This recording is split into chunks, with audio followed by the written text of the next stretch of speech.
So let's talk about these performance and let's do a deep dive into the performance and downtime issues. Problem one are performance bottlenecks, slow hardware, massive CAD file transfers, outdated infrastructure. This all leads to crippling lag for designers.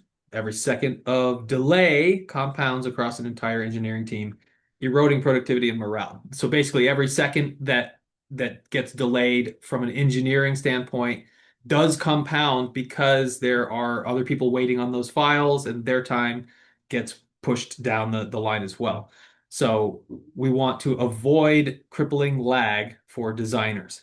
And one thing that I want to mention before we get too far down the road as well is a lot of this, or the success with cloud hosting and even on-premise server situation, requires your data to be good.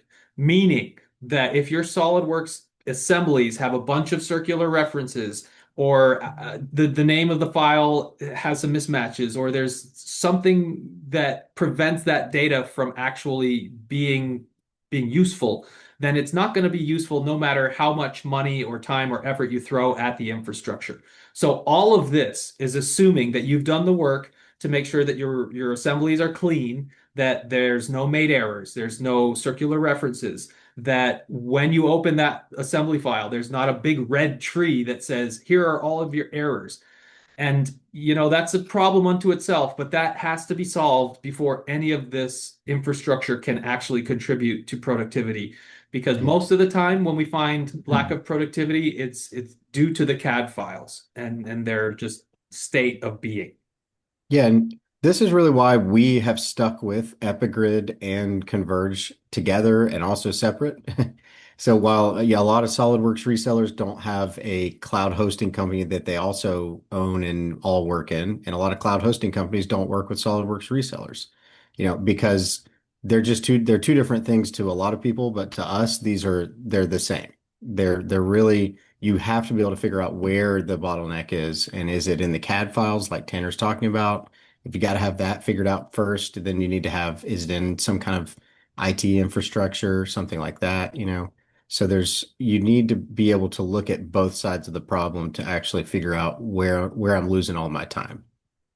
And you can very quickly come to a conclusion about where the problem is by deploying a cloud host and getting to the point where you're trying to deploy it to your team and it's still not working just because the CAD files. It'll be very apparent as to Yeah. why that's the case. And it's not easy. It's not going to just fix itself overnight, but it at least gives you a place to look and say, okay, I understand that these CAD files need some work and I can assign that and at least get some productivity towards that. And then we can talk about the cloud host and things run really well. Problem two, costly downtime.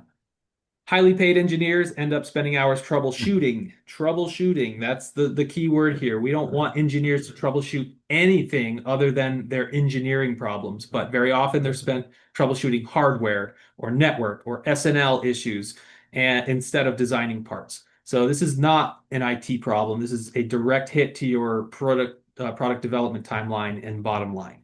Basically, you don't want your engineering staff solving IT problems. That's just a general rule that we find is across the board.